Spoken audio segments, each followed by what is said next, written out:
Hello everyone, Chandra classes Prayagraj में आप सभी का हार्दिक स्वागत है। आज का हमारा टॉपिक है इतिहास के स्रोत। इतिहास के स्रोत के अंतर्गत हम कितने प्रकार के स्रोतों का अध्ययन करते हैं। चलिए देखते हैं कि एक तो कितने प्रकार का स्रोत है। 3 प्रकार के स्रोत होते हैं। एक हमारा स्रोत है यहाँ पे पुरातात्विक स्रोत है, दूसरा साहित्यिक स्रोत है और तीसरा विदेशी विवरण है। अब देखना ये है कि इनके अंतर्गत क्या क्या हम पढ़ते हैं। जैसे पुरातत्व के माध्यम से जब पुरातत्व की खुदाई की जाती है तो उनसे क्या क्या प्राप्त होता है। वस्तु की जानकारी होती है, स्थल प्राप्त होते हैं जिससे प्राचीन स्मारक, सिक्का प्राप्त होते हैं और अभिलेख के द्वारा जानकारी प्राप्त की जाती है। बात करते हैं साहित्यिक स्रोत की। साहित्यिक स्रोत जो है वो 2 भागों में बांटा जाता है। एक आपका ब्राह्मण साहित्य है, ब्राह्मण साहित्य, और दूसरा है ब्राह्मणेतर साहित्य, ब्राह्मणेतर साहित्य। ठीक है। ब्राह्मण साहित्य के अंतर्गत और ब्राह्मणेतर साहित्य के अंतर्गत क्या क्या हम कौन कौन से स्रोत होते हैं। जैसे ब्राह्मण साहित्य की अगर हम बात करते हैं तो इसके अंतर्गत हमारे वेद आ जाते हैं। वेद है, ब्राह्मण ग्रंथ आते हैं, ब्राह्मण ग्रंथ है, अरण्यक ग्रंथ है, अरण्यक ग्रंथ है, वेदांग है, वेदांग, स्मृति आ जाती है, पुराण आ जाते हैं और पुराण के साथ साथ में हमारे महाभारत, रामायण, इसके जितने भी हैं, यानी कि जो भी जैसे कि वेद त्रयी यानी कि त्रिवेद करके बोला जाता है, ये सब किसके अंतर्गत आते हैं। ब्राह्मण साहित्य के अंतर्गत। ब्राह्मणेतर साहित्य के अंतर्गत हम क्या क्या पढ़ते हैं, कौन कौन से स्रोत होते हैं। एक हमारा जैन धर्म है और दूसरा बौद्ध धर्म है। ये 2 जो हैं वो ब्राह्मणेतर साहित्य के अंतर्गत आते हैं। बात करते हैं अगर हम विदेशी विवरण की, तो विदेशी विवरण में 3 जगह के यानी लेखक आते हैं। यूनानी रोमन के लेखक आते हैं, आपके चीनी हैं और अरबी है, फारसी। इस तरीके से लेखक विदेशी विवरण के अंतर्गत आते हैं। चलिए नेक्स्ट चलते हैं कि इसके अंतर्गत क्या क्या हमको पढ़ना रहेगा। जैसे कि सर्वेक्षण यानी पुरातत्व की हम बात कर रहे हैं कि इसके अंतर्गत क्या क्या रहेगा। तो पुरातत्व के अंतर्गत हम देखते हैं कि सर्वे के बारे में देखते हैं। सर्वे सबसे पहले देखते हैं पुरातत्व। विभाजन किया है कि पुरातत्व के अंतर्गत हम क्या क्या अध्ययन करेंगे। एक तो पुरातत्व है, सर्वे हो गया, स्थल या खोज हो गई, उत्खनन यानी कि खुदाई के बारे में, यानी खुदाई कितने प्रकार की होती थी, यानी खुदाई कैसे होती थी। जैसे कि लंबवत खुदाई हो गई और क्षैतिज खुदाई। अभी हम आगे चल के बताएंगे कि लंबवत और क्षैतिज 2 प्रकार की खुदाइयाँ की जाती थी, उसका अध्ययन करेंगे। फिर इसके बाद में वर्गीकरण। वर्गीकरण के अंतर्गत हम कहते हैं कि अभी जो वर्गीकरण किया था कितने प्रकार के रहते वो वर्गीकरण हो जाएगा। आयु निर्धारण के बारे में जानेंगे कि इसके अंतर्गत आयु निर्धारण कैसे वैज्ञानिक पद्धति यानी जितनी भी आयु, जैसे यूरेनियम मेथड हो गया, हॉर्नफोल्ड मेथड हो गया, इस तरीके से जानेंगे। इसमें देखना है कि यहाँ पे सिक्के की है, जैसे मैंने अभी बताया उसके अंतर्गत पुरातत्व के अंतर्गत क्या क्या देखना है। सिक्के, अभिलेख, मोहरें प्राप्त होती हैं, प्राचीन स्मारक हैं, औजार हैं, मृदभांड हैं और साथ में जीवाश्म आ जाते हैं। जीवाश्म ये हम किसके अंतर्गत प्राप्त होते हैं, पुरातत्व के अंतर्गत प्राप्त होते हैं। नेक्स्ट आगे बढ़ते हैं कि अब देखना ये है कि यहाँ पे कि वस्तु किन किन प्रकार से, जैसे कि क्या क्या हम पुरातत्व के अंतर्गत, जैसे कि कहा पुरातत्व की परिभाषा क्या होती है कि पृथ्वी के गर्भ में छिपी हुई वह सामग्री जिसकी खुदाई करके मानव जीवन की भौतिक और आध्यात्मिक जानकारी प्राप्त करते हैं, वही पुरातत्व है। पुरातत्वविद क्या होता है कि पुरातत्व का अध्ययन करने वाला पुरातत्वविद है। तो अध्ययन करने वाला पुरातत्वविद ही पुरातत्व का अध्ययन करते हैं। पुरातत्व के अंतर्गत हम क्या क्या प्राप्त करते हैं, जैसे हमारा मृदभांड हो गया, प्राचीन स्मारक है, सिक्के हैं, अभिलेख हैं, जीवाश्म हैं। इस तरीके से जो भी पुरातत्व के अंतर्गत आते हैं वो सब खुदाई के अंतर्गत प्राप्त होते हैं, उन्हीं का अध्ययन किया जाता है। जैसे अभिलेख प्राप्त होता है, लिपि है, आदेश है, दान है, प्रशस्ति है, ये सब किसके अंतर्गत आता है, अभिलेख के अंतर्गत आता है। तो अभिलेख का मतलब है किस पे अभिलेख लिखे जाते थे, कठोर सतह पे, कठोर सतह। अब कठोर जो सतह है वो कैसे, जैसे पत्थर पे यानी कि पाषाण पे लिखा जाता था, धातु पे भी लिखा जाता था, धातुओं पर भी, जैसे ताम्रलिपि हो गई, तवाई कठोर है वहीं पे लिखा आ जाता। पहले के क्या थे जो शासक, जैसे अशोक की अगर हम बात करते हैं तो बाद में धम्म नीति जो अपनाई थी उसने, तो कोई भी अध्यादेश अगर देना रहता था, आदेश देना रहता था, तो वो पत्थर पे लिखवा देता था, पाषाण पे लिखवाता था। तो उसी तरीके से जितनी भी जनता आती थी वहीं से उसका आदेश पढ़ लेती थी कि क्या आदेश है। फिर क्या आता है शासक के बारे में, यानी सिक्के कौन कौन से प्राप्त होते हैं। जैसे आहा सिक्का है हमारा, सिक्के के प्रकार हो जाएंगे शासक, अर्थव्यवस्था और प्रतीक के बारे में। अब क्या मिलेगा, मोहर। हमारे सिक्के मिल रहे हैं तो मोहर भी मिलेंगे, पहचान हो गई। क्या क्या इसके अंतर्गत रहता है, मतलब सिक्के अगर मिलेंगे तो शासक के नाम भी उस पे रहते हैं, लिपि भी होती है। तो जानकारी कहाँ से प्राप्त होती है, सिक्कों से प्राप्त होती है। प्राचीन स्मारक भी प्राप्त होते हैं, या प्राचीन स्मारक है। फिर जीवाश्म मिलते हैं। जीवाश्म के अंतर्गत हम देखेंगे जीवाश्म होता क्या है। जैसे कि मृत्यु के बाद शरीर का वह अंग जो लंबी अवधि तक विद्यमान रहती है वही जैसे हड्डियां, हमारे हड्डियां हैं, अस्थियां हैं, वही विद्यमान रहती हैं। तो उसी से सर्वे यानी सर्वे किया जाता है, उसी से जानकारी प्राप्त की जाती है, उसी से हमारी आयु निर्धारित की जाती है। अब चलिए चलते हैं कि जैसे हमारे सिक्के के बारे में आ गया। हमारा सिक्का जो है कि कैसे सिक्का है, एक तो आहा सिक्के, किन किन प्रकार के सिक्के प्राप्त होते थे वो देखना है। जैसे आहा सिक्का नाम दिया गया है ना, आहा सिक्के भी थे। ताम्र सिक्के यानी तांबा का, चांदी सिक्का, स्वर्ण सिक्का और सल्तनत कालीन सिक्के। सिक्के बहुत सारे, जैसे गुप्त कालीन सिक्का भी, हर वंश ने ज़्यादातर आगे अपने अपने सिक्के जारी किए हैं। उसी प्रकार से सिक्कों के कुछ प्रकार यहाँ पे दिए गए हैं। जैसे धातु, भार और टकसाल, जैसे यहाँ पे उस पे क्या क्या प्रचलित, जैसे सिक्के अगर मिलते थे तो उपाधियां भी धारण, जो शासक जो था जो उपाधि धारण करते थे वो उपाधियां भी सिक्कों पे लिखी रहती थी, लिपि भी लिखी जाती थी किस लिपि का सिक्का यह है। चलिए अब नेक्स्ट चलते हैं कि ये तो हो गया सिक्का। सिक्के के बाद में हमारे प्रमुख अभिलेख। अब अभिलेख हमने कहा था कि अभिलेख का मतलब क्या होता है कि कठोर सतह पे लिखा गया आदेश। जो कौन लिखता था, शासक लोग लिखते थे, जो शासन कर रहे थे, राजा महाराजा और शासक लोग लिखते थे अपनी जन यानी कि जनता के लिए। जैसे प्रमुख अगर अभिलेख के बारे में बात करेंगे तो खारवेल का कौन सा है, यहाँ पे हाथी गुम्फा अभिलेख है। जूनागढ़ अभिलेख हो गया। जूनागढ़ अभिलेख जो है वो किसका है, रुद्रदामन का है। प्रयाग प्रशस्ति किसकी है, समुद्रगुप्त की है, और इसके रचयिता कौन है, हरिसेन है। और एहोल प्रशस्ति है, एहोल प्रशस्ति। अच्छा, अभिलेख और प्रशस्ति के बीच का अंतर क्या होता है। जैसे अभिलेख तो हमारा लिखा गया, कोई भी आदेश जारी किया गया है तो उसको लिखा जाता था। प्रशस्ति में ये होता है कि शासक की प्रशंसा की जाती थी, वही प्रशस्ति के नाम से जानी जाती थी। तो ये किसका है, वो एहोल पुलिकेशन द्वितीय का है। रचयिता कौन है, रविकीर्त है, यानी कि इसके रचनाकार कौन है, रविकीर्त हैं। ग्वालियर अभिलेख, यह जो ग्वालियर अभिलेख है वो किसका है, यानी गुर्जर प्रतिहार भोज का अभिलेख है इसके अंतर्गत। अब नेक्स्ट चलते हैं यहाँ पे और जो अभिलेख हैं, जैसे कि नासिक गुहालेख किसका अभिलेख माना जाता है। नासिक गुहालेख है आपका खालिमपुर ताम्रपत्र का लेख, जैसे कि मैंने कहा खालिमपुर का ताम्रपत्र है। और मंदसौर अभिलेख है एक, मंदसौर अभिलेख किसका है, बंसखेड़ा ताम्रपत्र है। किस पे लिखा गया, ताम्रपत्र, यानी ताम्रपत्र का माना जाता है तांबे पे लिखा गया है अभिलेख। अशोक के अभिलेख, अशोक के अभिलेख तो बहुत सारे हैं, जैसे अदयपुर की प्रशस्ति के रूप में जाना जाता है, खजुराहो लेख है, और वाराणसी व जबलपुर का ताम्रलेख है। ये किसका है, खजुराहो लेख के अंतर्गत आता है। नेक्स्ट अभिलेख देखेंगे कौन सा होगा यहाँ पे। जैसे इतने हमारे अभिलेख हो जाते हैं, अब हम बात करते हैं साहित्यिक स्रोत की।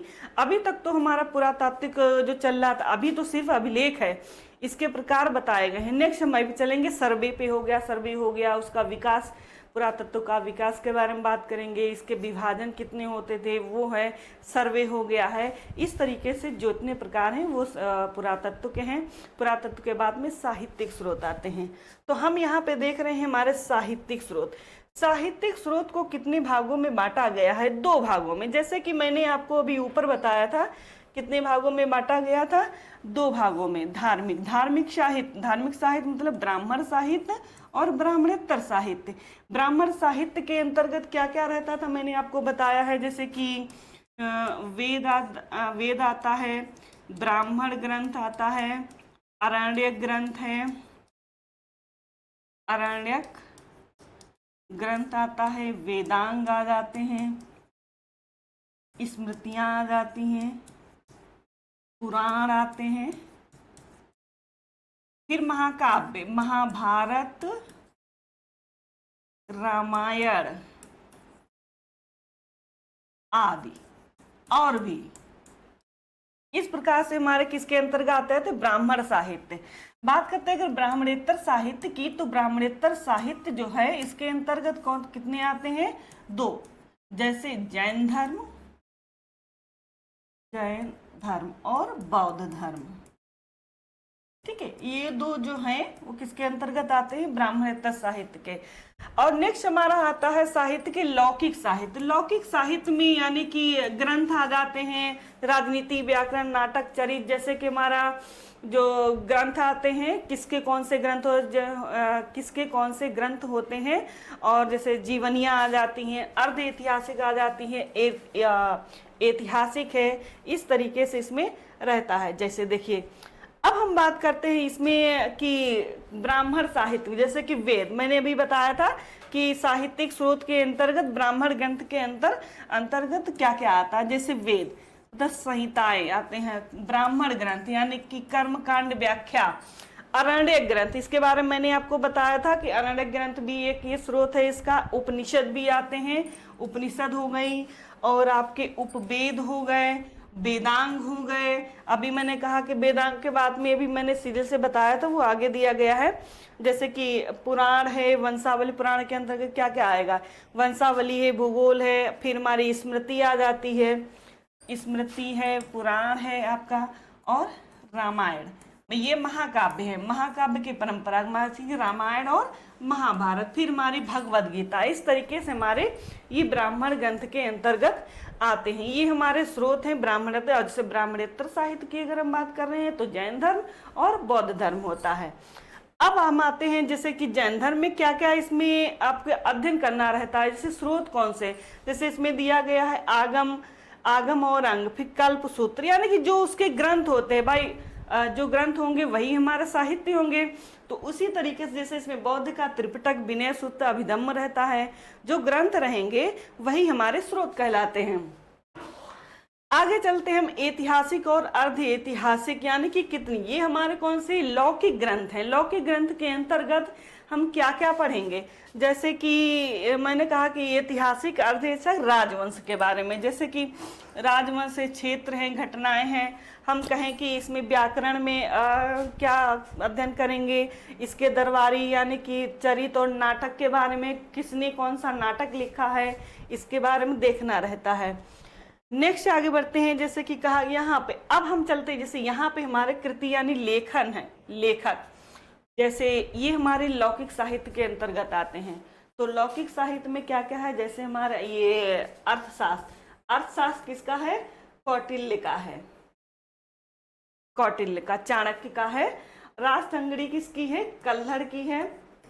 प्रबंध चिंतामणि मेरतुंग की है। ये हमारे कितने, ये सब आपके लौकिक साहित्य के अंतर्गत आते हैं। प्रबंध कोश किसका है? राजशेखर सूरी का है। चचनामा है, चचनामा में कौन सी जानकारी प्राप्त होती है? सिंध की जानकारी प्राप्त होती है। किसकी है? सिंध की जानकारी, सिंध की जानकारी प्राप्त होती है। सिंध विजय लिखा तो है, सिंध विजय की जानकारी। वैसे तो कोई भी ये अज्ञात है लेखक इसके, लेकिन फिर भी अबू माशिर को माना जाता है, अबू माशिर को इसके लेखक माने जाते हैं। अष्टाध्यायी किसका है? इसका पाणिनि का अष्टाध्यायी है। अब आगे बढ़ते हैं, नेक्स्ट चलते हैं कि यहाँ पे कि और किसका, वार्तिक किसका है? कात्यायन का वार्तिक है। महाभाष्य किसका है? पतंजलि का महाभाष्य है। और मुद्रा राक्षस किसका है? विशाख दत्त का मुद्रा राक्षस। मालविकाग्निमित्रम जो है वो कालिदास का है। बुद्ध चरित है, अश्वघोष का है, ये भी हमारा लौकिक साहित्य के अंतर्गत आता है। हर्षचरित किसका है? बाणभट्ट का है।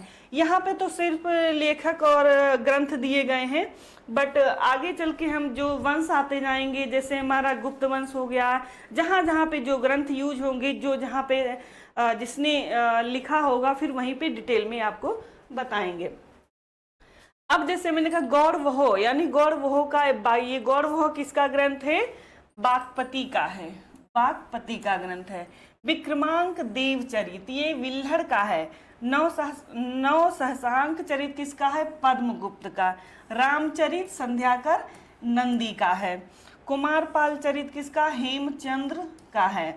और भोज प्रबंधन किसका है? बल्लाल का है।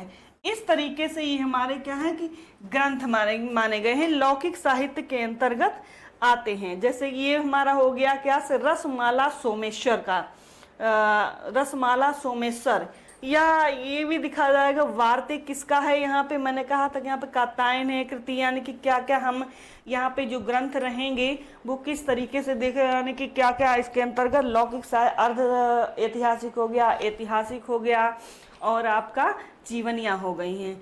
इस तरीके से हमारे लौकिक साहित्य के अंतर्गत आते हैं ये। बात करेंगे अगर हम विदेशी विवरण की, विदेशी विवरण के अंतर्गत हम किन किन लेखकों का अध्ययन करते हैं, जैसे कि अरबी लेखक हो गए। सबसे पहले यूनानी रोमन लेखक के अंतर्गत देखेंगे, यानी कि यूनानी रोमन लेखक के बारे में पढ़ेंगे। यहाँ पे चीनी लेखक आते हैं, और तीसरा हमारा अरबी फारसी लेखक आते हैं। तो नेक्स्ट चलते हैं कि मतलब आप ये देखेंगे कि यूनानी रोमन लेखक कौन कौन से आते हैं, चीनी लेखक कौन कौन से आए हैं, भारत में कब आए हैं, किसके दरबार में आए हैं, और उनका उद्देश्य क्या था। यही बात हमारी अरबी लेखक में आ जाती। हर कोई विदेशी आक्रमण किसी शासक के शासनकाल में आते हैं, और कुछ समय के लिए रहते भी हैं, फिर यहाँ से जाते हैं। चलिए, जैसे मैंने कहा कि यहाँ पे यूनानी रोमन लेखक हैं, तो यूनानी रोमन लेखक जो हैं वो कौन कौन से लेखक हैं, जैसे टेसियस, ये हमारा टेसियस है, एक टेसियस है, फिर दूसरा हमारा हेरोडोटस है। आप हेरोडोटस के बारे में जानते होंगे कि ये यूनानी लेखक है, और ये हमारे इतिहास के जनक भी माने जाते हैं, इतिहास के जनक हैं। इनको जनक कहा किसने था? जैसे मैंने कहा कि इनको जनक जो है सिसरो ने कहा था। सिसरो भी यूनानी हैं। सिसरो ने उपाधि दी थी इतिहास के पिता के। अब इतिहास की प्राचीनता कितनी मानी जाती है? 5वीं शताब्दी मानी जाती है। और हेरोडोटस की एक पुस्तक है जिसकी कृति यानी कि हिस्टोरिका के नाम से भी जानी जाती है। हिस्टोरिका में इन्होंने वर्णन किस चीज का किया? इन्होंने अपने समकालीन यूनानी ईरानी युद्धों का वर्णन है। किसका वर्णन है? यूनानी व ईरानी युद्धों का वर्णन ये करते हैं। तो ये हमारा क्या है, सबसे अगर इम्पोर्टेंट अगर इसमें देखेंगे तो कौन सा है इस लेखक? हेरोडोटस है। फिर हमारा कौन है? निरियाकस इसी के अंतर्गत आते हैं। ओनेसिक्रिटस हैं और अरिस्टोबुलस हैं। ये सब कितने जो शासक हैं वो कौन है? यूनानी शासक हैं। अब अगर हम आगे बात करते हैं तो किस शासक की बात करेंगे? यानी कि अभी तो हमारा ये जैसे कहा कि हमारे यूनानी लेखक है। सबसे इम्पोर्टेंट जैसे हेरोडोटस हो गया। हेरोडोटस इसलिए इम्पोर्टेंट क्योंकि इतिहास के पिता माने जाते हैं। किसने पिता कहा था? सिसरो ने इनको पिता कहा था। इनकी प्राचीनता कितनी है? 5वीं सदी मानी जाती है। और इनकी एक पुस्तक है जिनकी पुस्तक का नाम क्या था? हिस्टोरिका है। रिवीजन के तौर पे देखेंगे हिस्टोरिका। इन्होंने वर्णन किस चीज़ का किया था? हिस्टोरिका में अपने समकालीन जितने युद्ध हुए, जैसे ईरानी और यूनानी, उनको युद्धों का वर्णन किया है इन्होंने। अब हमारे सबसे एक इम्पोर्टेंट हमारा आता है यहाँ पे मेगस्थनीज जो शासक है हमारा, वो सब इम्पोर्टेंट यहाँ पे राजदूत के रूप में आता है। यह किसके द्वारा भेजा गया था? यह यूनानी शासक, जिसका नाम था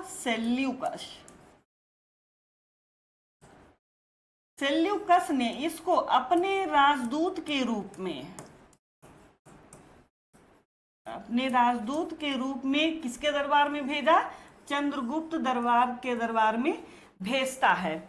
और इसकी एक पुस्तक है मेगस्थनीज की, जिसका नाम है इंडिका। इंडिका में किस चीज का वर्णन करता है? जाहिर सी बात है, मौर्य साम्राज्य में आया है चंद्रगुप्त मौर्य के दरबार में, तो चंद्रगुप्त मौर्य का ही समाज और संस्कृत वगैरह देखा वर्णन करेगा। तो इसका वर्णन इसका हम यहाँ पे किया गया है। इसके बाद आता है डाइमेकस। डाइमेकस किसके दरबार में आता है? ये आता है बिंदुसार के दरबार में आता है। इसके बाद यह लगभग रहता है ये मेगस्थनीज रहता है लगभग 6-7 वर्ष तक रहता है, या लमसम कहीं कहीं तो 10-11 साल भी दिखाता है, लेकिन यहाँ पे 6 से 7 वर्ष तक यहाँ भारत में रहता है। फिर उसके बाद डाइमेकस आता है। जो डाइमेकस यहाँ पे आता है ये भी यूनानी रहता है, ये भी राजदूत के रूप में यहाँ पे भेजा जाता है। फिर आता है डायोनिसियस।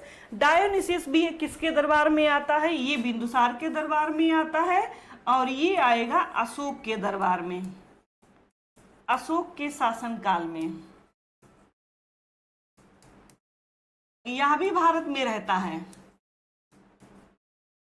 ठीक है, इस तरीके से ये हमारे इंपॉर्टेंट शासक, जैसे कि यूनानी शासक की अगर हम बात करेंगे तो जैसे हेरोडोटस हो गया, मेगस्थनीज है, डाइमेकस है, डायोनिसियस है, ये सब हमारे विदेशी लेखक हैं जो मौर्य शासन काल में आते हैं।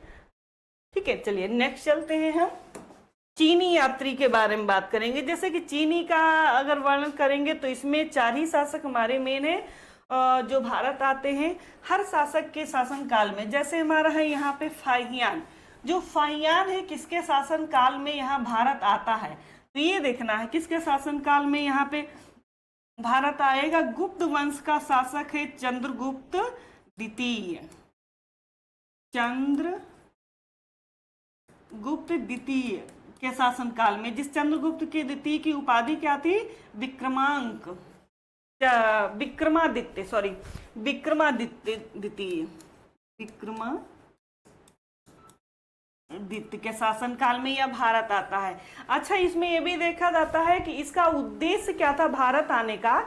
इसका उद्देश्य सिर्फ ये था कि बौद्ध ग्रंथों की खोज करना था, उसकी जो पवित्र प्रतियां थी उसकी खोज करना था इसका उद्देश्य। ये कब से कब तक रहता है? लगभग फाहियान मान चलो 6 से 7 वर्ष रहता है ये भी, फिर उसके बाद भारत से चला जाता है। बात करते हैं हम अगर ह्वेनसांग की, तो यहाँ पे जो ह्वेनसांग है, ह्वेनसांग किसके शासन काल में आता है ये देखना है। जैसे कि ये चंद्रगुप्त द्वितीय के शासन काल में आता है। ये किसके शासन काल में आएगा? हर्षवर्धन के शासन काल में आता है। हर्षवर्धन के शासन काल में। इसका भी उद्देश्य रहता है कि यह भी बौद्ध ग्रंथों को एकत्र करता है। बौद्ध ग्रंथों को एकत्र करना इसका उद्देश्य है। और यह भी नालंदा विश्वविद्यालय में जानकारी प्राप्त करता है, यानी ये भी कुछ समय के लिए शिक्षा ग्रहण करता है, जैसे बौद्ध ग्रंथों की शिक्षा और संस्कृति की शिक्षा ग्रहण करता है। यह इसका उद्देश्य रहता है। चलिए, सुंगयुन हमारा आता है। सुंगयुन के समय में कोई भी शासक सटीक नहीं रहता है, वो अन्य क्षेत्र के आसपास के उस समय अव्यवस्थित यानी रहता है, तो अलग अलग शासक यहाँ पे शासन करते हैं। इत्सिंग भी आते हैं इसके शासन काल में। जो इत्सिंग आते हैं वो भी हमारे कौन से शासक हैं? चीनी शासक माने जाते हैं। सबसे इम्पोर्टेंट हमारा फाहियान और ह्वेनसांग है और इत्सिंग है, ये हमारे इम्पोर्टेंट शासक माने जाते हैं, जहाँ से ज़्यादातर क्वेश्चन यहाँ पे सबसे ज़्यादा क्वेश्चन तो हमारा फाहियान ह्वेनसांग से पूछा जाता है। कब आया है, उसका उद्देश्य क्या था, किसके शासन काल में आया है, कितनी वर्ष रहा है, इस तरीके से क्वेश्चन आपके ज़्यादातर मिलते हैं। आगे बढ़ते हैं कि यहाँ पे अब हम बात करेंगे यहाँ पे अरबी और फारसी लेखक की। अरबी फारसी लेखक में सबसे इम्पॉर्टेंट अगर लेखक की हम बात करेंगे तो सबसे ज़्यादा इम्पॉर्टेंट हमारा कौन सा है? यहाँ पे अलबर्नी है। ये जो अलबर्नी है यहाँ पे ये भी राजदूत के में से आता है, और किसके शासन काल में? महमूद गजनबी के साथ में यह भारत आता है। किसके साथ में? महमूद गजनबी के शासन काल में। ये हमारा इम्पॉर्टेंट है। यहाँ पे फिर कौन आता है? अल बिरादरी आ गए हैं यहाँ पे, यूनानी सुलेमान आते हैं, अल मसूदी। ये क्रोनोलॉजी के लिए तो ठीक है, पर इतना इम्पॉर्टेंट इसमें नहीं है, पर सबसे इम्पोर्टेंट इसमें क्या है, अलुबरनी है। फिर इसके बाद कौन सा इम्पोर्टेंट है यहाँ पे, जैसे हसन निजामी के बारे में क्वेश्चन पूछता है ज़्यादा, फरिश्ता के बारे में क्वेश्चन ज़्यादा आता है, फरिश्ता के बारे में क्वेश्चन ज़्यादातर पूछता रहता है, और ये हसन निजामी और अलुबरनी के बारे में। चलिए आगे बढ़ते हैं, ये तो हमारे हो गए अरबी। अब हम बात करते हैं यहाँ पे पुरास्थल की खोज। जैसे कि अभी मैंने कहा था यहाँ पे आगे अभी विदेशी विवरण बता दिए, 3 प्रकार के स्रोत होते हैं, जैसे पुरातात्विक स्रोत हो गया, साहित्यिक स्रोत हो गया और विदेशी विवरण। अभी तक तो मैंने आपको यहाँ पे बताया, पुरातत्व के बारे में नहीं बता पाया है, थोड़ा सा ही बताया है, लेकिन अब हम यहाँ पे शुरू करेंगे। अभी इससे पहले मैं आपको साहित्यिक स्रोत, जैसे आपका साहित्यिक स्रोत और लौकिक साहित्य के बारे में और विदेशी विवरण के बारे में बताया है। अब सीरियल से हम कहाँ चलते हैं, पुरातत्व पर, यानी पुरातात्विक स्रोत पर। हम देखेंगे कि इसको पुरातात्विक जो स्रोत होते हैं कितने प्रकार से हम स्रोत होते हैं, जैसे कैसे किन किन खोज के आधार पे हम प्राप्त करते हैं जानकारी। एक हमें यहाँ पे ये क्या है, ये है सर्वे। सर्वे के अंतर्गत वैज्ञानिक तरीके से देखेंगे सर्वे कैसे किया जाता है। पुरातत्व के अंतर्गत सर्वे भी आता है। जैसे मैंने आपको पुरातत्व के अंतर्गत क्या क्या, जैसे आपको पुरातत्व के बारे में देखना है, फिर हमारा सर्वे कैसे होता है, सर्वेक्षण ये बनना रहेगा। फिर इसके अंदर खुदाई कैसे होती है, खुदाई कितने प्रकार की होती है। फिर इसका पुरातत्व का विकास कब होता है और कब तक यह रहता है। फिर इसका विभाजन, कितने भागों में विभाजन किया गया है, ये सब हम किस के अंतर्गत अध्ययन करेंगे, ये सब हम पुरातत्व के अंतर्गत अध्ययन करेंगे। तो अभी हम यहाँ पे जो देख रहे हैं वो क्या है, सर्वे है।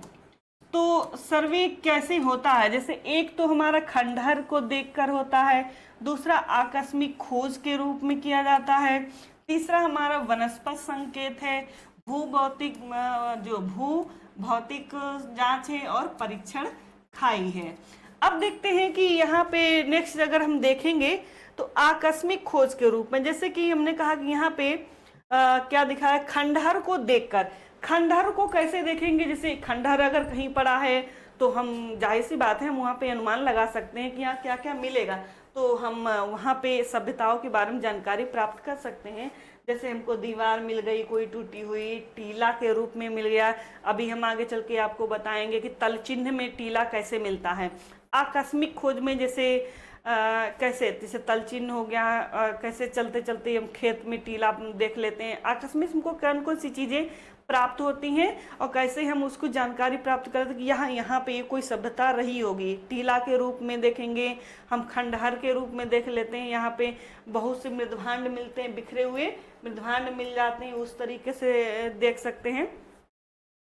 आकस्मिक खोज, आकस्मिक खोज मतलब अचानक खोज करना, मतलब कि कहीं चलते हम जा रहे हैं अचानक, तो अचानक से हमको कोई खेत में अगर हमने एंट्री की तो हमको बीच में मिल गया वहाँ पे टीला है, तो हम अचानक जैसे कोई चीज़ या फिर कोई मृदभांड ही मिल गया, मतलब ए टू जेड कुछ भी हमको मिल जाता है, तो जिससे मुझे जानकारी प्राप्त होती है कि यह पुरातत्व का हिस्सा है, तो वो अचानक खोज कही जाती है। आकस्मिक खोज जैसे कृषि के माध्यम से भी सड़क पे चलते हुए हमको मिल सकता है, कि या सड़क निर्माण में अवशेष जो प्राप्त होते हैं वहाँ से हम आकस्मिक खोज, या फिर जैसे कोई किसान है अगर खेती कर रहा है, तो जैसे कि मेड़ है, खेती करते करते मेड़ के नीचे कुछ सिक्के निकल आते हैं, तो स्वर्ण सिक्के होते हैं, तो जाहिर सी बात है वो आकस्मिक खोज ही मानी जाती है। उसी के अंतर्गत आता है कि यह हमको पुरातत्व का अभी अभी जैसे कहते हैं एक किसान को खेत में मेड़ के नीचे मिला था जो गुप्त वंश के सिक्के थे, उसमें लगभग 1821 केवल पढ़ने में आए थे, बाकी सब नहीं आ पाए थे। जैसे फसल के अंतर्गत अगर हम देखें, जैसे मैंने कहा कि भूमिगत फसल, फसल मतलब तल चिन्ह को देखकर, हमने तल चिन्ह के बारे में बताया है। जैसे तल चिन्ह को कैसे पहचानेंगे, ये हमारा खेत है और खेतों के बीचों बीच में क्या है, टीला है, हम कैसे पहचानेंगे, ये तो हमारा क्या है कि हरा भरा यानी फसल है, यानी ग्रीन ग्रीन क्या है, फसल। फसल में हमारा गेहूं भी हो सकता है और कुछ भी हो सकता है, गेहूं भी हो सकता है, सरसों भी हो सकती है, कुछ भी हो सकता है। तो इसके बीचों बीच में हमको जो टीला है, तो टीला हम कैसे पहचानेंगे, जैसे आसपास का एरिया है वहाँ की फसल हरी हरी दिखाई देती है, पर बीच के टीले में कैसी होगी, जहाँ उसके नीचे पुरातत्व होगा, कुछ भी सभ्यता उसके अंदर दबी होगी, तो वहाँ की फसल कैसी होगी, येलो कलर की होती है, येलो। तो इस तरीके से हम जानकारी प्राप्त करते हैं कि यहाँ पे कुछ भी टीले के नीचे कुछ ना कुछ दबा हुआ है, इसकी खुदाई मुझे करवानी चाहिए। तो इस तरीके से क्या है, तल चिन्ह की पहचान होती है।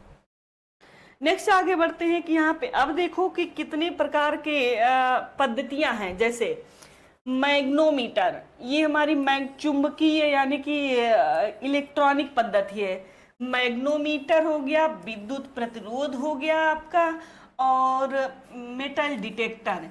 ये जो तीन हैं, ये और ये जो तीन है, ये हमारे इलेक्ट्रॉनिक पद्धति के अंतर्गत आता है, यानी कि कह सकते हैं तीन। ये हवाई छायांकन जो है ये वैज्ञानिक पद्धति है, वैज्ञानिक पद्धति, ठीक है, इसके अंतर्गत आता है। भूमि रडार जानिए है कि भूमि के अंतर्गत आता है ये। मैग्नोमीटर जो रहता है, इससे जानकारी भी हमको प्राप्त होती है। जिसे बात करते हैं मेटल डिटेक्टर की, मेटल डिटेक्टर में किसकी जानकारी प्राप्त होती है, सिर्फ धातुओं की जानकारी प्राप्त होती है, धातुओं की जानकारी। मेटल से ही आपको पता चल रहा है कि यहाँ पे धातु की, ये जो मेटल डिटेक्टर यंत्र है ये केवल धातुओं, पुरातात्विक धातुओं के बारे में जानकारी प्राप्त करता है।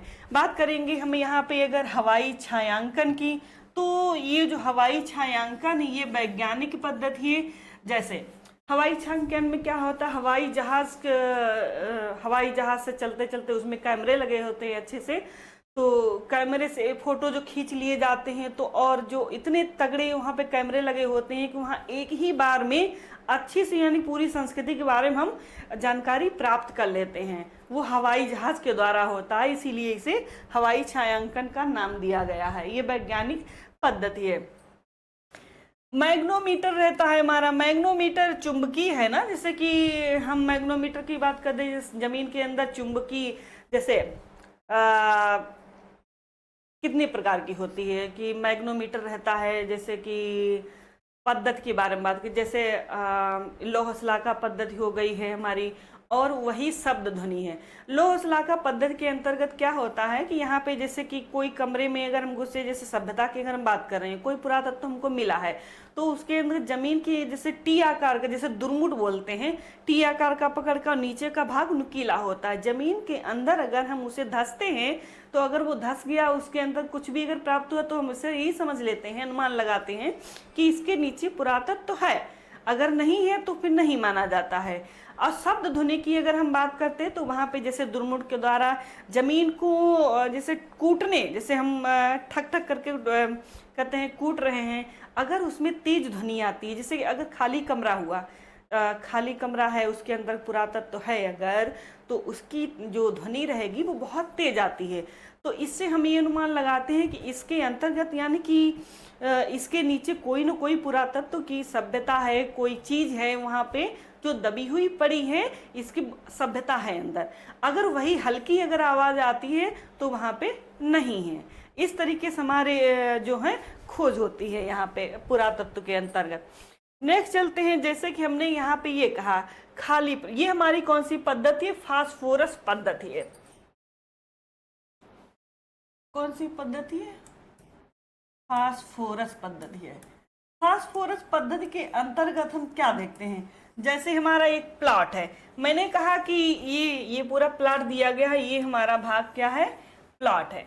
तो इसके अंतर्गत हम क्या देखेंगे कि फास्फोरस हो गया, नाइट्रोजन हो गया, कैल्शियम है। फास्फोरस, नाइट्रोजन और कैल्शियम की मात्रा जहाँ अवशेष होते हैं या जहाँ कब्रिस्तान होता है, वहाँ क्या है कि वहाँ की मात्रा अधिक होती है। जहाँ कम होती है वहाँ पे कब्रिस्तान, वो प्लॉट जो है वो खाली रहता है। जैसे यहाँ पे मैंने कहा कि इस प्लॉट में 20% आपका क्या है, फास्फोरस है, फास्फोरस, नाइट्रोजन और इसके साथ में आपकी कैल्शियम की मात्रा अगर यहाँ पे अत्यधिक है यानी कि ज्यादा है यहाँ पे, तो हम यह क्या अनुमान लगाएंगे, यहाँ पे आपका क्या है, कब्रिस्तान है, सॉरी कब्रिस्तान का अनुमान लगाएंगे। ये हमारा है 10%। 10% अगर केवल हमारा फास्फोरस है, नाइट्रोजन और कैल्शियम की मात्रा केवल 10% अगर रहती है तो यहाँ पे क्या मानेगा, यहाँ पे प्लाट जो है वो खाली है। जैसे अभी इधर बताया ना कि यहाँ पे मिट्टी नमूना जो भी रहेगा आपका क्या है, यहाँ पे सब खाली हो जाएगा। यहाँ पे 20% केवल क्या है, इस तरीके से ये हमारा क्या है, फास्फोरस पद्धति से जाना जाता है। पद्धतियां हैं ये। फास्फोरस पद्धति जो है हमारी मृदा विश्लेषण के अंतर्गत आती है कि जमीन के अंदर हम कैसे जाने कि यहाँ पे पुरातत्व तो है। जैसे कोई कब्रिस्तान के बारे में जानेंगे, इसी तरीके जानते हैं ना, हमारी एक फास्फोरस पद्धति के अकॉर्डिंग ही हम यहाँ पे जानकारी प्राप्त करते हैं। नेक्स्ट चलते हैं हमारी यहाँ पे क्या, अब हम बात करते हैं खुदाई के। जैसे अभी तक मैंने कहा कि खुदाई कितने प्रकार की होती है, जैसे खुदाई कहाँ यूज होती है, जैसे हमारी हड़प्पा सभ्यता की अगर हम बात करेंगे तो, या कोई अन्य सभ्यताओं की, तो हर जगह खुदाई, उत्खनन, खोज के बारे में जानकारी प्राप्त होती है। जैसे कितने प्रकार की खुदाई होती, एक लंबवत हो गई और क्षैतिज हो गई है। तो कौन सी सस्ती होती है, कौन सी महंगी होती है, किसमें गहराई से जानकारी प्राप्त होती है, स्तर की जानकारी होती है, किसमें संस्कृति और सभ्यता की जानकारी प्राप्त होती है। तो इस माध्यम से हम देखेंगे। जैसे यहाँ पे देखिए हड़प्पा सभ्यता की अगर हम बात कर रहे हैं तो कालक्रम की जानकारी दो प्रकार से, मैंने कहा कि यहाँ पे एक आपका दो प्रकार से होगा।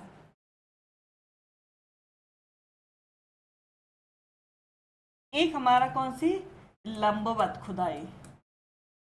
लंबवत को हम शैरसिक खुदाई के नाम से भी जानते हैं, शैरसिक खुदाई। और दूसरी है हमारी यहाँ पे क्षैतिज। क्षैतिज अब देखना ये है, लंबवत वाली जो खुदाई है यहाँ पे यह सस्ती होती है और इसमें किस चीज की जानकारी, कालक्रम की जानकारी प्राप्त होती है। इसके साथ में स्तर और कालक्रम की जानकारी भी प्राप्त होती। कैसे की जाती है, जैसे मैंने यहाँ पे आपको बताया था कि इसका स्तर, हम अभी कहाँ किसकी बात कर, हड़प्पा सभ्यता की बात कर रहे हैं। तो इस तरीके से देखेंगे तीन, जैसे हमारा नगर कोई अगर बसा है तो 3 स्तर का लिया है। 3 स्तर का अगर मैंने लिया है, कोई नगर अगर यहाँ पे बसा है तो हम क्या कहेंगे यहाँ पे, जैसे कि ये हमारा है छप्पर का था सबसे पहला, यानी नगर बसा था तो और ध्वस्त हो गया तो सबसे पहले क्या था, छप्पर यहाँ पे था। फिर हमारा इसके बाद में थोड़ी और डेवलप हुआ, विकसित हुआ, तो इसके बाद में क्या आ गया, छप्पर के बाद खपड़ेल आ गया। इसके स्तर की जानकारी फिर सबसे ऊपरी यानी कि आधुनिक में देखेंगे ईंटों का प्रयोग होने लगा। तो इसमें जो खुदाई होती वो लंबवत यानी कि गहराई की ओर जाती है, गहराई या सीमित क्षेत्र में की जाती है, या जो लंबवत खुदाई है सीमित क्षेत्र में ही की जाती है। ठीक है, ये तो हमारी हो गई यहाँ पे लंबवत। अब अगर हम बात करेंगे कि जैसे मैंने कहा कि यहाँ पे ऊपरी सतह, ये निचला स्तर का मतलब मैंने वो यहाँ पे बनाया है। निचला स्तर में क्या था, छप्पर जैसे पहले पढ़ते थे, ये ध्वस्त हो गया हड़प्पा का। फिर हमारा मध्य स्तर में क्या जाता है, मध्य स्तर में मैंने कहा कि यहाँ पे खपड़ेल का यूज होने लगा। किसका, खपड़ेल का यूज होने लगा। कोई भी मकान अगर बनाया जाता था तो खपड़ेल। फिर ऊपरी सतह, ऊपरी सतह हमारी आधुनिक में आ जाती है तो क्या यहाँ प्रयोग होने लगा, ईंटों का प्रयोग होने लगा है। तो इस तरीके से हम यहाँ पे स्तर की जानकारी यहाँ पे प्राप्त होती है। नेक्स्ट, जैसे हम क्षैतिज की बात करेंगे तो क्षैतिज वाली जो खुदाई होती है, क्षैतिज, तो ये केवल विस्तार की ओर ऐसे होती है और इस तरीके से होती है।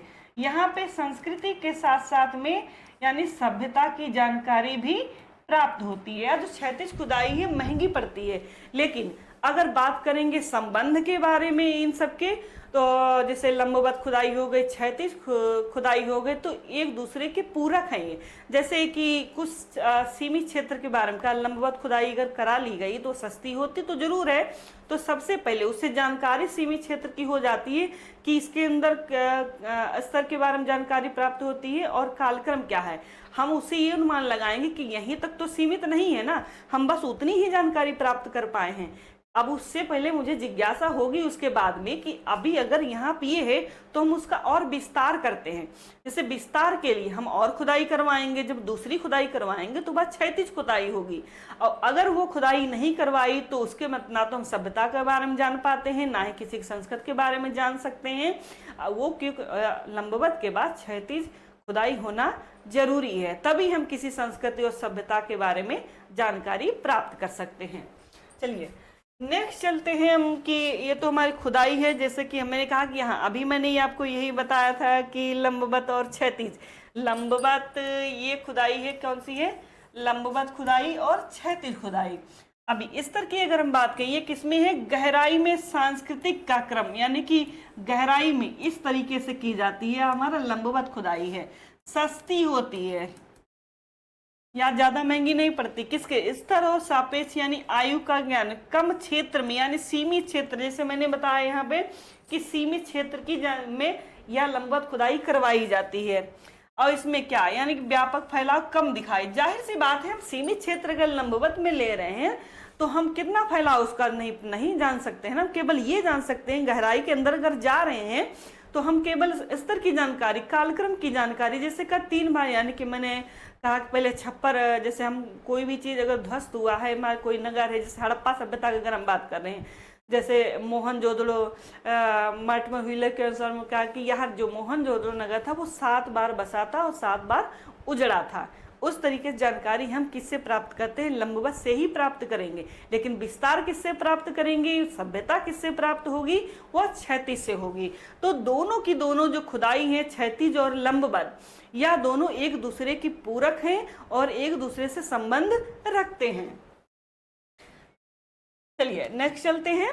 जैसे आगे है कि हमारा, अब हम आयु निर्धारण की बात करेंगे। आयु निर्धारण, हमारा जो आयु निर्धारण कैसे किया जाता है, उसकी कौन कौन सी पद्धतियां होती हैं। जैसे यहाँ पे रेडियो कार्बन, जैसे कार्बन डेटिंग पद्धति के अनुसार एक पद्धति हो जाती है। दूसरी हमारी हो जाती है यहाँ पे, हाँ रेडियो कार्बन पद्धति है। फिर हमारे इसके बाद में कौन सी यूरेनियम श्रृंखला आ जाती है। यूरेनियम पद्धति के अनुसार देखेंगे ट्री मेथड देखेंगे और हॉर्न मेथड देखेंगे, हॉर्न फोल्ड करके देखते हैं।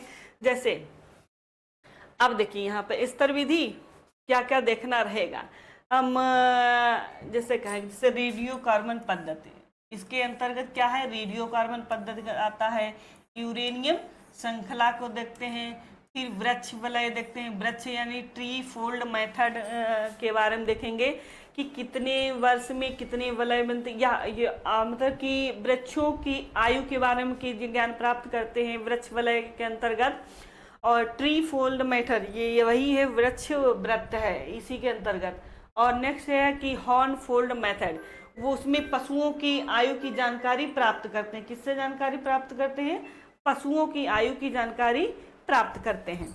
चलिए नेक्स्ट बढ़ते हैं कि देखते हैं यहाँ पे, जैसे कहा कि ये कार्बन डेटिंग पद्धति है। कार्बन डेटिंग पद्धति में हम किस तरीके से देखेंगे, जैसे अनुमान हम लगा लें कि यहाँ पे जैसे यूरेनियम मेथड है।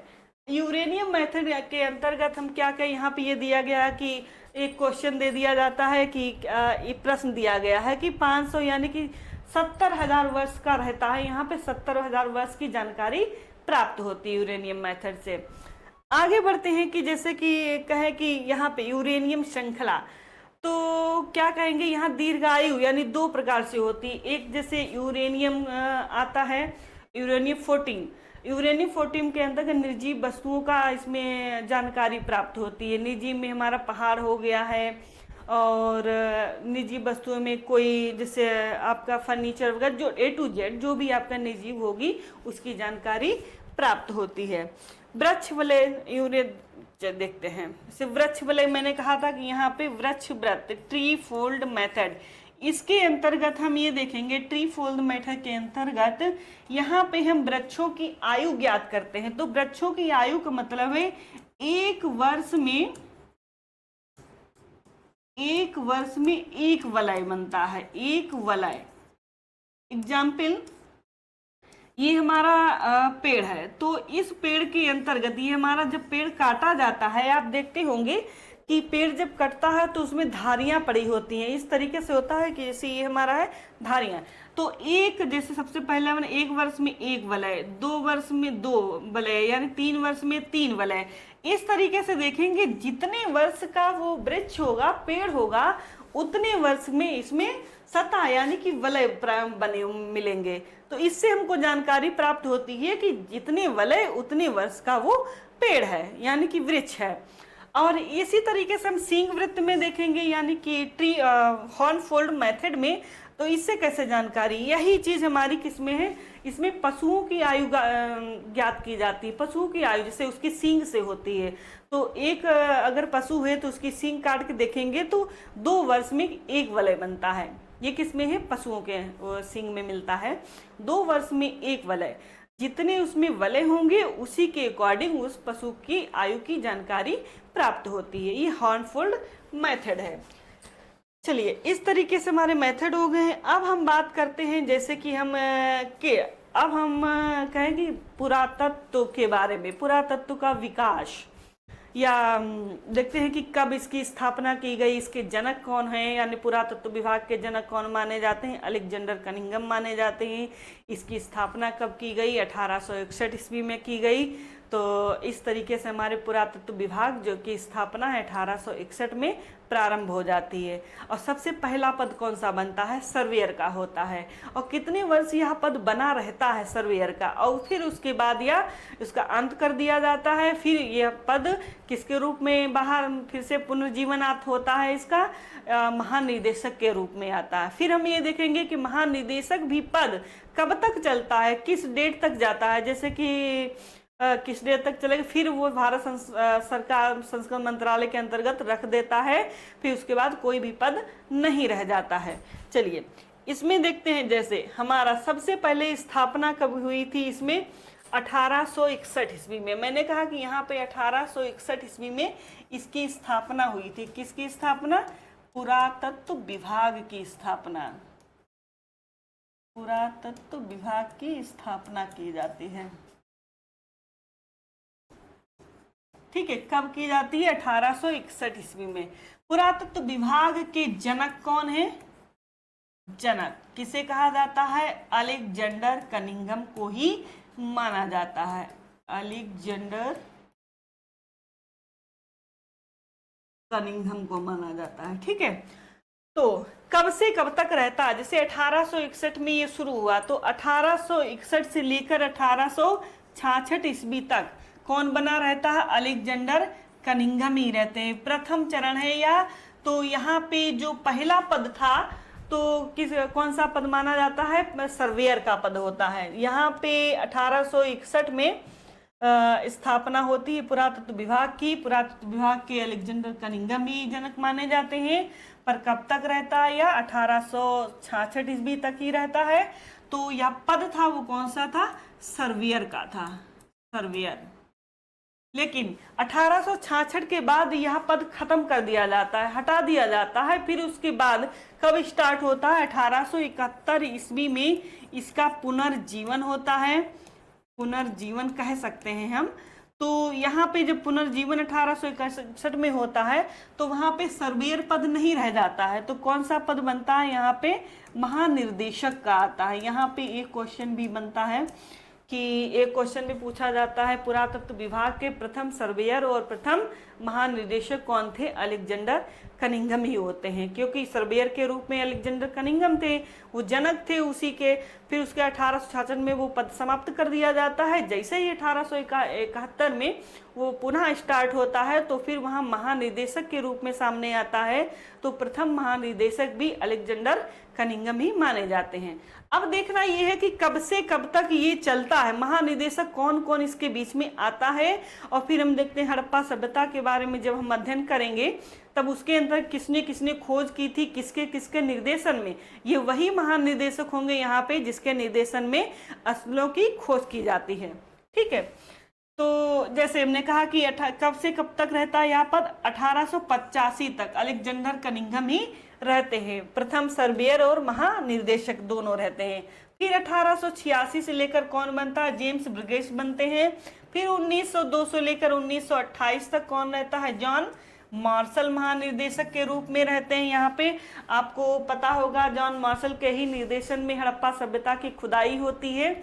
और कौन करवाता है? राम बहादुर दयाराम शाहनी करवाते हैं। राय बहादुर दयाराम शाहनी करवाते हैं 1921 ईस्वी में। अब हम यहाँ देखते हैं कि 1928 से लेकर 1931 ईस्वी तक कौन महानिदेशक रहते हैं? एच हरग्रीव्स रहते हैं। फिर 1931 से लेकर कौन यहाँ पे महानिदेशक रहते हैं? दयाराम साहनी रहते हैं, जो हड़प्पा सभ्यता के खोजकर्ता माने जाते हैं। 1935 से लेकर 1937 ईस्वी तक कौन रहता है? J.F. ब्लैकिस्टन रहते हैं। 1937 से लेकर 1944 तक कौन रहते हैं? K.N. दीक्षित महानिदेशक रहते हैं। 1944 से लेकर 1948 तक मार्टिमर व्हीलर महानिदेशक रहते हैं। नेक्स्ट आगे देखते हैं कि 1948 से लेकर 1950 तक कौन महानिदेशक बनता है? N.P. चक्रवर्ती।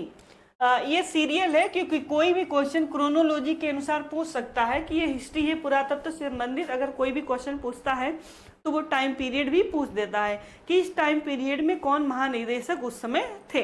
तो इस तरीके से विकास है, तो वो देखना ही रहेगा। बात कर जैसे 1950 से लेकर 53 केवल 3 वर्ष कौन रहते हैं? माधव स्वरूप वत्स। ये भी हमारे उत्खनन करते यानी खोज करता है। 1953 से लेकर 68 तक कौन? अमलानंद घोष जैसे कालीबंगा के खोज करता। 1968 से लेकर 1972 बीवी लाल आते हैं यहाँ। 1972 से लेकर 1978 तक कौन आता है? यमन देश पांडे रहते हैं। 78 से लेकर 81 तक कौन है? बीके थापर यानी महानिदेशक है। 1981 से लेकर 83 तक कौन रहते हैं? देवलाल मिश्रा है, मित्रा लिखा है यहाँ पे, मिश्रा, देवला मिश्रा है। 1984 से लेकर 1987 तक कौन रहते हैं? एम.एस. नागराज राव रहते हैं। फिर 87 से लेकर 1990 तक कौन रहते हैं? यहाँ पे J.P. जोशी महानिदेशक रहते हैं। इसके जस्ट बाद कब तक चलता है? 1987 से लेकर 1990 तक यह पद रहता है महानिदेशक का। फिर उसके बाद क्या होता है?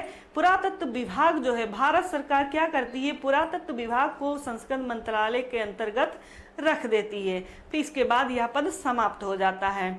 जैसे कि कहे कि फिर से एक बार इसे रिवीजन के तौर पे अगर हम देखते हैं तो जैसे पुरातत्व विभाग के जनक कौन है?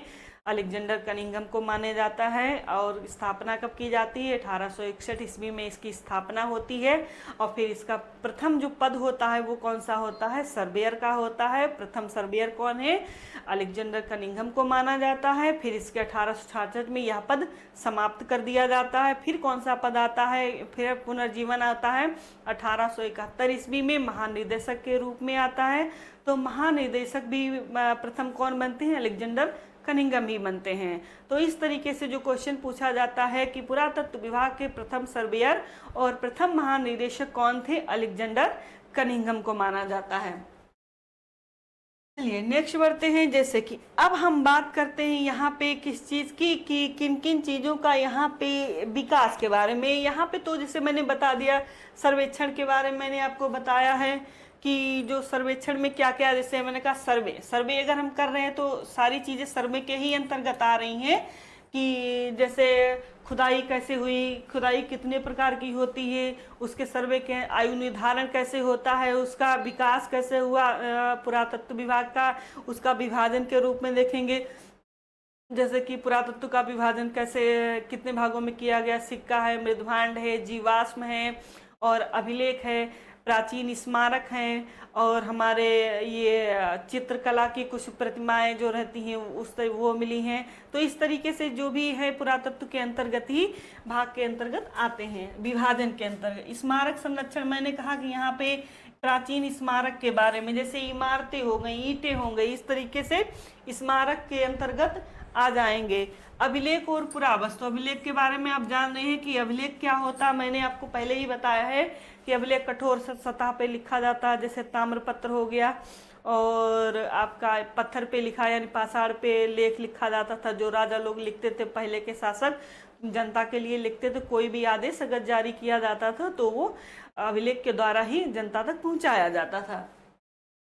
स्थल और संग्रहालय के रूप में देखा है। यहाँ पे प्रयोगशाला विज्ञान है कि जो भी यहाँ पे पुरातत्व विभाग के अंतर्गत रहता है वो क्या है, वो सब वही देखा जाता है। हमने यहाँ दिया कि जैसे यहाँ पे दिया गया, एक नज़र में, सरसरी नज़र में देखते हुए क्या कह सकते हैं कि आप जो साहित्यिक स्रोत है और विदेशी विवरण है, पुरातात्विक स्रोत है, 3 प्रकार के स्रोतों के माध्यम से हम इतिहास की जानकारी प्राप्त करते हैं।